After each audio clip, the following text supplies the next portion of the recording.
बिस्मिल्लाहिर्रहमानिर्रहीम। अस्सलाम वालेकुम जनाब। स्टोरी मैंने एक ही शेयर करनी है। स्टोरी तहरीक अदम एतमाद है। इसमें हर लम्हे, हर दिन नहीं बल्कि हर घंटे बाद, मिनटों बाद आने वाली नई नई ख़बरें, नई नई स्टोरियाँ, नई नई डेवलपमेंट।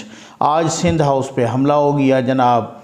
पीटीआई के गुंडों ने, पीटीआई के टाइगर फोर्स, वो टाइगर फोर्स जो हमें कहीं नज़र नहीं आई कोरोना में किसी किस्म के रिलीफ में, उन्होंने सिंध हाउस पे हमला कर दिया, धावा बोल दिया, उसका गेट तोड़ा, अंदर नारेबाजी की। वहाँ पर फिर बाद में उनको पुलिस ने निकाला। उनमें 2 MNAs भी शामिल थे माशाअल्लाह। तो खैर, वो तो खैर आपको मालूम है, जब PTV पर हमला हुआ तो आरिफ अलवी साहब ने इमरान खान साहब को मुबारकबाद दी, आगे से वो खुश हुए, उन्होंने शाबाश दी। फिर इसी तरीके से पार्लियामेंट के गेट इन्होंने तोड़ा था, पार्लियामेंट के जंगले तोड़े थे। यहाँ आज फिर सिंध हाउस पे भी हमला हुआ। ये वो सारा कैथारसिस है, गुस्सा है, ये मायूसी है। ये जब इंसान मायूस हो जाता है, जब घिर जाता है।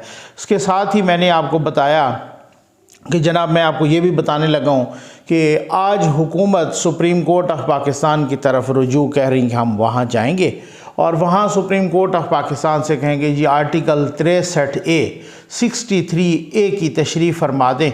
तो वो सुप्रीम कोर्ट उसकी और कहेंगे कि जनाब की जब ये इन्होंने वफ़ादारियाँ तब्दील की हैं और साथ हार्स ट्रेडिंग भी, तो किस तरीके से इनका वोट काउंट हो सकता है वगैरह। जी बिल्कुल जाना चाहिए। इसमें 2 पॉसिबिलिटीज़ हैं कि आम तौर पे हो सकता है कुछ और भी हो, लेकिन मैं जहाँ तक समझता हूँ एक लॉ के स्टूडेंट के तौर पे, कि पहली बात तो ये है कि सुप्रीम कोर्ट ऑफ पाकिस्तान जिस तरह से हमें आम बंदे को भी समझ आ रही है, बिल्कुल वही तशरीह कर दे कि जी जब तक वो जो आइन में लिखा हुआ है, मैंने आपको पढ़ के भी सुनाया, और आर्टिकल 63A उसमें आप देख भी सकते हैं, आइन में लिखा हुआ है कि जब वोट डल जाए उसके बाद सज़ा शुरू होगी और पार्टी हेड एक उनको शोकाज नोटिस देंगे और फिर उसके बाद जनाब वो स्पीकर को लिखेंगे, स्पीकर आगे भेजेगा इलेक्शन कमीशन को और वहाँ पे वो कार्रवाई होगी उनके ख़िलाफ़। उसके बाद अपील का हक़ भी होता है वगैरह। एक तो ये कह दें कि जी जब तक वो वोट डाले नहीं, जब तक वो किसी लॉबी में जाए नहीं प्राइम मिनिस्टर के अगेंस्ट, तो फिर तब तक ऐसा नहीं हो सकता। तो फिर तो वही बात हो गई। और अगर बिलफर्ज़ अदालत उज़्मा ये कह दे कि बात ये है कि जब ये अभी चलें, अगर अदालत उज़्मा, क्योंकि इंटरप्रिटेशन का राइट उनके पास है ना, वो कह दें कि जनाब जी बिल्कुल ये मुनहरिफ हो गए हैं, लिहाजा ये तसव्वुर होंगे इनकी सीटें खाली, ये डिसीट हो गए, तो मेरा ख़्याल है दोनों सूरतों में ही नुकसान हुकूमत का ही होना है। अगर 20 बंदे डिसीट हो गए या 24 बंदे, तो हुकूमत तो वैसे मेजॉरिटी लूज़ कर गई। तो ये फवाद चौधरी साहब को आपके ख़्याल में पता नहीं है? नहीं, सबको पता है। ये इंटेलेक्चुअल डिसऑनेस्टी है मुबैना तौर पे। ये एक कौमी यूथ को धोखा देने की, ये अपने आप को धोखा देने की एक गलती है, अपने आप को एक धोखा देने की कोशिश है अपने। ये वैसे ही है कि जैसे कबूतर आंखें बंद कर ले और वो कहे कि मुझे बिल्ली नहीं खाएगी। जी बिल्कुल खाएगी। ऑस्ट्रिच जो शुतर मुर्ग है वो अपना सर दबा दे रेत में, ख़तरा टल जाएगा? ऐसा नहीं होगा, ख़तरा नहीं टलेगा। मैंने आपको कह दिया ना, आप कह रहे थे ना सारे के सारे के जनाब कुछ नहीं होना, नकवी साहब आप देख लीजिएगा। अब आप अंदाज़ा कीजिए सब कुछ हो गया है। आज इत्तेहादियों ने क्या कह दिया, कल से बल्कि इत्तेहादियों का ये आ रहा है कि इमरान खान साहब, ये मुकाफ़ात अमल है। इमरान खान साहब फरमाया करते थे कि नवाज़ शरीफ आप जाओ, आप जो है ना किसी और मेंबर को अपनी ही पार्टी से बना दो, हम ये नहीं कह रहे हमारे को बना दो, अपने ही इस पार्टी वाले को बना दो। आज वही आवाज़ें आने लग गई हैं माइनस इमरान खान। और MKM ने भी ये मुतालबा कर दिया है और साथ काफ लीग ने भी उनके मुतालबे को एंडोर्स कर दिया है और कहा है कि जी बिल्कुल हम उसकी राय को भी सेकंड करते हैं। इमरान खान को जाना चाहिए, ठीक है, इमरान खान माइनस होना चाहिए, भले इनकी पार्टी से कोई और आ जाए। इनके अपने, मैं चंद लम्हे पहले, आप जानते हैं कौन नहीं जानता उनको, नजीब हारून साहब, उन्होंने कराची से, उनके MNA भी हैं और साथ सिर्फ MNA नहीं हैं बल्कि PTI के फाउंडिंग मेंबर्स भी हैं। वो कहते हैं मैं तो 20-25 साल से साथ हूँ और मैं तो फाउंडिंग मेंबर्स में से हूँ। तो उन्होंने कहा है कि पार्टी इससे पहले कि पार्टी गर्क हो जाए तो पार्टी को बचाने के लिए इमरान खान साहब को अपनी कुर्बानी देनी चाहिए। ये हालात पहुंच गए हैं और इमरान खान साहब किन की सुन रहे हैं? शहबाज गिल की सुन रहे हैं, फवाद चौधरी की सुन रहे हैं, ये 2-4 लोग जो है ना इनकी सुन रहे हैं। अब तो मेरा ख्याल है वो शेख रशीद साहब भी हाथ खड़े कर गए। वो कह रहे मैं हालात को बहुत ही गलत नाज पर पहुंचते हुए देख रहा हूं। जहां तक इत्तेहादियों की बात है, बिल्कुल उनका फैसला हो चुका है। हुकूमत खुद भी कह रही है, समझदार है हुकूमत, ऐसी बात नहीं है। वो कह रहे हैं कि जी GDA के कुछ लोग हमारे साथ हैं, कुछ लोग उसमें भी वो कह रहे हैं कि जो उनके मुनहरिफ अरकान होंगे वो उनको शो काज नोटिस देंगे। तो इसका मतलब है कि GDA के अंदर भी जो है ना गड़बड़ हो चुकी है। और साथ ही जो Q लीग है, जो MKM है, जो बाप है, वो बिल्कुल फैसला कर चुके हैं। मैं आपको बता दूं वो इन्हीं की हक़ में, अपोजिशन के साथ जाने के हक़ में। मैंने आपको पहले भी बताया कि जी बिल्कुल इस तरीके से 2-4 वीडियोस में आपको मुसलसल बताता रहा हूं कि वो उससे पहले जो है ना अनाउंसमेंट नहीं करेंगे। जैसे ही वो लम्हा आएगा उससे थोड़ा सा पहले या उसी लम्हे पे जाके उन्होंने अपोजिशन का साथ देना है और ये हुकूमत को बहुत अच्छी तरह से पता है।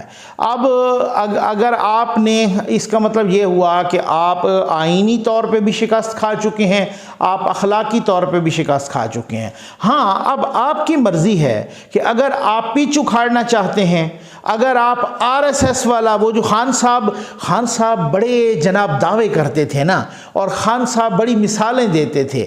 आज खान साहब आपको RSS भी देख रही है, आपको मोदी जी भी देख रहे हैं, आपको सारे वो नाजी जर्मनी वाले भी देख रहे हैं, ठीक है ना, जिनकी आप मिसालें देते हैं। आपको सारे जिन पर आप इल्ज़ाम लगाते हैं ना कि जी वो शिद्दत पसंद हैं, और नो डाउट उनमें से बहुत सारे हैं भी सही। अब उस हवाले से मैं समझता हूँ कि वो सारे देख रहे हैं कि आपके खिलाफ अदम एतमाद एक आईनी ऑप्शन आया और आप पिच उखाड़ना चाह रहे हैं। आप पिच को ख़राब करके आप पूरे ग्राउंड का सत्यानाश करना चाह रहे हैं। ऐसा तो सवाल ही पैदा नहीं होता। ऐसा यहाँ इदारे भी हैं, यहाँ पर बहुत बड़ा दिफा का ज़ामिन इदारा भी है, यहाँ पर इंसाफ के ज़ामिन इदारे भी हैं। आपका ख्याल ये तो एक अजीब सी वो सूरत हाल है ना। ये वही लोग हैं जिन्होंने टिकटें कटवाई हुई हैं, आपको मशवरे पूठे दे रहे हैं, ये आपको छोड़ के भागेंगे। यकीन कीजिए आपके साथ कोई नहीं खड़ा होगा, सिर्फ आपको गलत राह दिखाने की ये गलती कर रहे हैं और ये कोशिश कर रहे हैं आपको मजीद खुदा न खास्ता डबोने की कोशिश कर रहे हैं। उधर से उस्मान बुज़दार साहब को भी उन्होंने अल्टीमेटम दे दिया है, अपनी पार्टी के जंगीर तरीन ग्रुप ने भी, बाकियों ने भी, मुनहरिफ अराकीन ने, उन्होंने कहा है कि अगर उस्मान बुज़दार मंडे तक यानी पीर तक, आज फ्राइडे है ना, तो वो कह रहे हैं कि पीर तक अगर ये मुस्ताफ़ी ना हुए तो फिर मज़ीद किसी किस्म के मुज़ाकरात नहीं होंगे। आपके गिर्द हर किस्म का घेरा तंग हो रहा है। चाहे वो अब इस्लामाबाद हाई कोर्ट ने कहा ना कि अगर किसी किस्म की यहाँ पर इस्लामाबाद में गड़बड़ हुई तो शेख रशीद ज़िम्मेदार होंगे और इंतज़ामिया ज़िम्मेदार होगी, फिर देखेंगे। और उसके बाद आपने कहा कि इलेक्शन कमीशन को कि जी रोके, और आपने एक दरख्वास्त की इस्लामाबाद हाई कोर्ट ने, उन्होंने कहा जी कार्रवाई जारी रखें। तो हर किस्म का दायरा आपके ख़िलाफ़ तंग हो रहा है। आपके अपने लोग आपको छोड़ के जा रहे हैं और आप उनको कह रहे हैं कि जी ये तो ख़रीदो फ़रोख्त, आज एक बहुत बड़ी बात हुई है और आपने जो कहा ना, मुसलसल कह रहे हैं कि ये तो ख़रीदो फ़रोख्त हो रही है, ये तो हार्स ट्रेडिंग हो रही है, ये तो मंडी लगी हुई है। चौधरी शुजात हुसैन साहब जो आपके इत्तेहादी हैं, उन्होंने कहा कि ये पाकिस्तान की तारीख़ की पहली तहरीक अदम एतमाद है जिधर कोई ख़रीदो फ़रोख्त नहीं हो रही, जिधर कोई ज़मीर नहीं बिक रहे, जिधर कोई पैसा नहीं चला, सिर्फ और सिर्फ लोग अपने ज़मीर की आवाज़ के लिए पर दे रहे हैं। या मसलन मैं कह देता हूँ कि ज़मीर ना सही तो मफाद की आवाज़ देकर, मफाद ये है कि आज आपका टिकट, मैं बहुत आपको इम्पॉर्टेंट बात एक बताने लगा हूँ, ये मैं आपको याद रखें। अगर आपका टिकट कोई नहीं लेने को तैयार, और मुस्लिम लीग नून का टिकट तो उन्होंने वहाँ जा चले गए, और जनाब पीपल्स पार्टी का तो उन्होंने वहाँ, हालात ये हैं ये मैं आपको ऑथेंटिक खबर बता रहा हूं और यही सूरत हाल, इसको कंफर्म करके बता रहा हूं। कुछ लोगों ने, नून लीग ने जब हाथ खड़े किए, भाई हमारे पास सीटें पूर हैं, हम जो है ना, हमारे मजीद अपने बंदे भी हैं, हम मजीद बंदे नहीं ले सकते, और जिनको हमने टिकट जितनों को देना था उनको वादा कर लिया, मजीद को हम टिकट नहीं देंगे, ठीक है ना, क्योंकि आपने पीपल्स पार्टी ने भी, उनके पास भी जगह पूरे, क्योंकि जाहिर है उनके अपने लोग भी तो हैं ना, हल्कों में उनके अपने लोग भी हैं। अब अपने वफादार साथियों को नाराज़ करके, यहाँ तो ये होगा ना कि चलें कुछ हल्कों में उन साथियों को कहेंगे यार भाई आप इस तरह से करें, आपको हम सेनेटर बना देते हैं अगली दफ़ा, आपको हम ये कर देते हैं, आपको किसी को वो मुशीर लगा देंगे, किसी को किसी तरीके से कंपनसेट करेंगे, किसी को वो मुआविन खसूसी लगा देंगे। तो इस तरीके से किसी कंपनसेट करके, अब ऐसा नहीं हो सकता कि उनके पास 15-20 की जगह है तो वो 40-50 को ले लें। तो जब मुस्लिम लीग नून ने भी कहा कि जी मज़ीद हमारे पास सीटें ख़त्म हो गई हैं, अप्लाई ना करें, और PTI ने भी यकीन कीजिए, सॉरी पीपल्स पार्टी ने भी यकीन कीजिए, PTI के कुछ लोग काफ लीग के पास पहुंच गए कि जनाब हमें PTI के टिकट पर नहीं लड़ना, हमें आप ही टिकट का वादा कर दो। तो 2-4 बंदों के साथ तो काफ लीग ने वादा कर लिया है। ये वक्त ने ये भी दिखाना था कि काफ लीग के टिकट पे तो वो लड़ना चाहते हैं, लेकिन PTI के टिकट पे नहीं लड़ना चाहते। PTI को अपना शिराजा बिखरते हुए नजर आ रहा है। PTI टुकड़े टुकड़े हो चुकी है, PTI बिखर के रह गई है। जितनी देर हो रही है, हर आने वाले नए दिन के साथ कोई 2-4 MNAs इधर उधर हो जाते हैं। अब हालात ये हैं कि जनूबी पंजाब से, ये इनके अलावा हैं, जनूबी पंजाब से कोई 14 MNAs ने राब्ता किया नून लीग के साथ, और उनमें से कोई आधे MNAs ने, को 7-8 MNAs ने यहाँ तक ये भी वादा कर लिया है कि मरियम नवाज साहबा जब लाहौर से चलेंगी रैली की क़यादत करके और इस्लामाबाद आएंगी, लॉन्ग मार्च की क़यादत करके वो इस्लामाबाद आएंगी, हम उनके साथ आएंगे। कोई 9 MNAs ऐसे हैं जनूबी पंजाब से जिन्होंने पीपल्स पार्टी के साथ राब्ता किया है। तो ये वो सूरत हाल है। आप पार्लिमानी पार्टी का इजलास नहीं बुला रहे, आपके पास अरकान पूरे नहीं हैं। आप चौथी मरतबा, पिछले मंगल को 4 मरतबा मुसलसल 1 महीना 1.5 महीने से चौथी मरतबा आप काबीना के इजलास को मुलतवी कर रहे हैं। आपके पास काबीना के अरकान पूरे नहीं हैं। आप इस वक्त आप नविश्ता दीवार पढ़ो। आप ऐसा ना हो कि आप मुल्क को दीवार के साथ लगा लो, कौम को दीवार के साथ लगाओ, ऐसा कतई नहीं होगा। आपकी ये भूल है, मैं आपको मालूमात की बुनियाद पे कह रहा हूं, आपकी ये भूल है कि आप कह रहे हो कि हम 10 लाख बंदा जमा कर लें या 10 करोड़ जमा कर लें। यहां पर सवाल ही पैदा नहीं होता, ये वो वाला सिलसिला नहीं है। जनरल शुजा पाशा आपके पीछे नहीं है, यहां पर कोई और साहब आपके पीछे नहीं है। यहां पर आप करें जलसा, आपका राइट है, आप सुबह से लेकर शाम तक जलसा करें, लेकिन आपने अगर कोई फुदकने की कोशिश की, ये मैं मालूमात की बुनियाद पे कह रहा हूं, वो होगा कि जो याद रखा जाएगा, जैसे से कहते हैं ना, नस्लें याद रखेंगी, वो आइन और कानून आपके साथ वो करेगा। तो ये फवाद चौधरी साहब तो वैसे ही पतली गली से निकलने के कायल हैं, वो तो वैसे भी नून लीग के साथ मिन्नतें गिरटे गोडे पकड़ते रहे हैं। हालत ये है, उनको जब वहाँ से जवाब मिला है ना का पीपल्स पार्टी के साथ से भी, फिर उसके बाद इन्होंने जो है ना पीपल्स पार्टी से वो अभी तक भी राब्ते में हैं। ये मैं आपको मालूमात की बुनियाद पर कह रहा हूँ। अब हालत ये है, इनको कहा बेज़मीर, यही जो लोग, इनको कहा बिकने वाले, बिके हुए, पता नहीं क्या क्या इनको बेशर्म कहा, मुबैना तौर पे बेगैरत कहा, पता नहीं क्या क्या कहा इन्होंने इन लोगों को। अब फिर से उनकी मिन्नतें तरले शुरू हो गए। तमाम वज़रा, सेनेटर और मुआविनीन खसूसी, काबीना के लोग सारे के सारे ये कह रहे हैं भाई आप अपने घर वापस आ जाओ। खैर सुबह का भूला अगर शाम को आ जाए तो वो फिर जो है ना भूला नहीं कहते, बस आप बातिल को छोड़ के हक की जानिब आ जाओ। हाँ, जैसे मेरा ख्याल है आप तो जिहाद कर रहे हो ना, ये आपको उस वक़्त याद नहीं था कि जब चौधरी सरवर ने जो है ना बंदे दूसरों के ख़रीद के वो सेनेटर बन गया था PTI के टिकट पे। ये आपको उस वक़्त याद नहीं था कि जब सादिक संजरानी के वक़्त आप कह रहे थे ये तो लोगों के ज़मीर जागे हैं, उसी तरह के ज़मीर जागे हैं। खान साहब कहते हैं ना कि यू टर्न लेना अजीम लोगों का काम होता है। जो यू टर्न नहीं लेता, ये कहा है ना खान साहब ने, जो यू टर्न नहीं लेता वो अजीम लीडर नहीं बनता।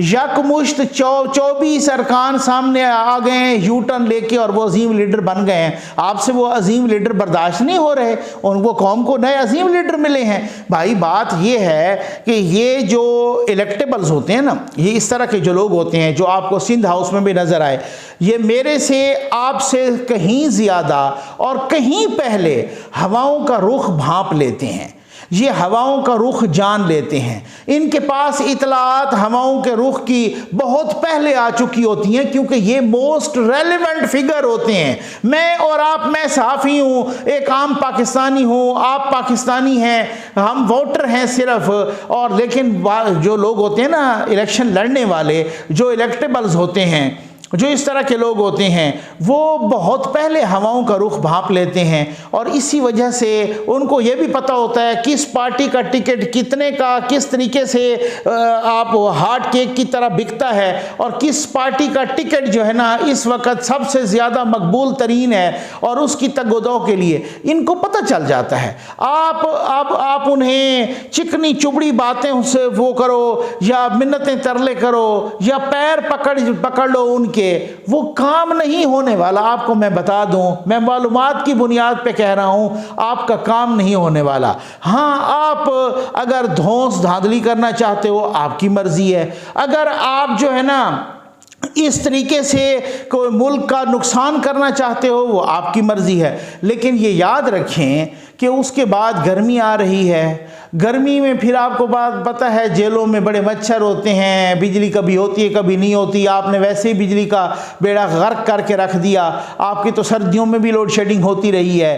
तो ये चीज़ें ना बहुत इस तरीके से, मेरा ख्याल है कि खान साहब को अपनी भी कोई दानिशमंदी अप्लाई करना। आप जो मरियम नवाज साहब ने बिल्कुल ठीक कहा है, उन्होंने कहा हुकूमत तो आपकी बचती नहीं, अगर कोई बची खुची इज्जत रह गई है तो वो बचा के कहीं चलते बनो, ऐसा ना हो कि वो इज्जत भी जाए और हुकूमत आपकी नहीं बचती। बिल्कुल ये ठीक कहा है, ये 100% कन्फर्म है कि अगर आप अदम एतमाद को एक दफ़ा मुलतवी भी कर दोगे, व्हाट नेक्स्ट, वो फिर क्या होगा, ये आके अगर इस्तीफ़ा दे दें, अगर आप खींच खूंच के महीना निकाल भी लो, व्हाट नेक्स्ट, फिर क्या होगा, सवाल ही पैदा नहीं होता। ये वो पॉइंट ऑफ नो रिटर्न आ गया है, ये वो एपेक्स आ गई है, उसके बाद डिसेंडिंग आर्डर है, असेंडिंग आर्डर नहीं है। शोर जितना मचाओ, ट्वीट्स जितनी करो, सोशल मीडिया पे जितने कूदो, आपके मालशिया पालशिया FFL यूट्यूबर जितने जंप लगाएं, आपके यहाँ मालशिया पालशिया सहाफ़ी बैठ के जितने नगमे गाएं, वो सवाल ही पैदा नहीं होता। मैं आपको कह रहा हूँ कि अब आप अखलाकी तौर पे, आईनी तौर पे हार चुके हो। हाँ, पिच उखाड़ना चाहते हो या मैदान का सत्यानाश करना चाहते हो तो वो आपका अपना, अब ये इंसान का अपना पिक एंड चूज होता है कि वो किस तरीके से। लेकिन मैं आपको आखिर पे इतना बता दूं कि बहुत सी जगहों पर बहुत सारी चीज़ें सेट हो चुकी हैं, ठीक है ना, बस इससे मैं ज़्यादा नहीं कहूँगा। हर एक का सिस्टम एक सेट हो चुका है और वहाँ पर ऑलरेडी हर किस्म की प्रिपरेशन है, आपके सामने आ जाएगा, हर किस्म की प्रिपरेशन है। अगर किसी ने भी कानून को हाथ में लिया, जैसे शेख रशीद साहब बड़ी बड़ी भड़के मारते हैं ना, वो इधर भी बताएं फिर इसी तरीके से, किसी ने भी कानून को हाथ में लिया, किसी ने भी मुल्क का खुदा न खास्ता सत्यानाश करने की कोशिश की, किसी ने जमहूरियत को डिरेल करने की कोशिश की, किसी ने जमहूरी अक़दार को नुकसान पहुंचाया, किसी ने यह कहा कि अगर हमें नहीं खेलने देंगे तो हम नहीं खेलने देंगे किसी को, और उस तरीके से आपने गुस्से में और सब कुछ सारी चीज़ें तहस नहस करने की कोशिश की, तो फिर वो रिएक्शन आना है आइन और कानून का, आपको लग पता जाएगा। ये मैं आपको बहुत सारे लोगों से, बहुत सारे जिम्मेदारान से, बहुत सारे मोतबर ज़राए से बात करके कह रहा हूँ। मैंने आज से मेरी सारी वीडियोस निकाल लें, मैंने आपको कहा था ये प्रोसेस रिवर्स नहीं होगा, मैंने आपको कहा था ये टोकरी अब मूंदी नहीं होगी, आपको याद होगा, आपको याद होगा। मैंने काफ़ी अरसे से कह रहा हूँ, आप बल्कि बहुत सारे हमारे दोस्त कह रहे हैं जनाब कुछ नहीं होना। मैं आपको बार बार कह रहा था कि अब वो वाला सिलसिला नहीं है, अब ये सिलसिला टोटली तब्दील हो चुका है। अब पहले अगलों ने गारंटी ली है कि अगर वो जो नहीं उतारते थे कंधे से, जो नैपियां पहनाते थे, वो अगर न्यूट्रल हैं तो तब ये मूव करें, अगर वो न्यूट्रल नहीं हैं तब उसके बाद फ़ायदा ही नहीं है। और वो उन्होंने कहा कि हमारी न्यूट्रलिटी पे किसी किस्म का कोई वो नहीं आएगा, हम न्यूट्रल हैं मुकम्मल तौर पे। सियासतदान जाने, सियासत जाने, जमहूरियत जाने अब अपना। लेकिन एक बात है, अगर किसी ने उस सारे प्रोसेस को, सारे सिस्टम को तबाह करने की कोशिश की तो फिर इंटरफेरेंस होगी। ये मैं आपको ज़िम्मेदारी से मालूमात की बुनियाद पे कह रहा हूँ। और फिर वो इंटरफेरेंस होगी कि बहुत सारी चीज़ें अभी भी कुछ ऐसी हैं, आपके ख्याल में कि आप इमरजेंसी लगा देंगे, आपके ख्याल में कि आप गवर्नर राज सिंध में लगा देंगे, आपके ख्याल में कि आप कोई किसी को टर्मिनेट कर देंगे, आपके ख्याल में कि आप किसी का तकर्रुर कर। हालत ये है, वो आज़म खान साहब प्रिंसिपल सेक्रेटरी जो आपको मुबैना तौर पर सारे कहते हैं, सारे सीधे पुट्ठे मशवरे वही दिया करते थे, चाहे वो जनाब जहांगीर तरीन साहब हों, उनको भी उन्हीं से गिला शिकवा, चाहे वो परवेज़ खटक साहब हों, उनको भी गिला शिकवा उन्हीं से।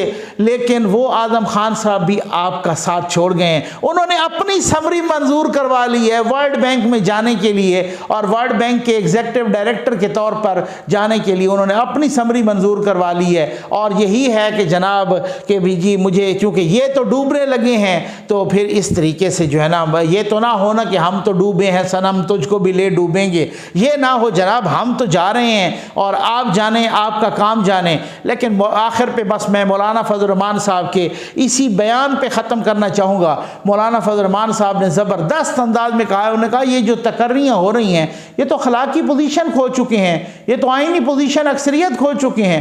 ये किस बुनियाद पे किसी की तकर्री कर रहे हैं, ये किस बुनियाद पे किसी की अपॉइंटमेंट कर रहे हैं और आज़म खान को फलां वर्ल्ड बैंक में। ये एक बहुत ही ज़ुबानी जुमला है।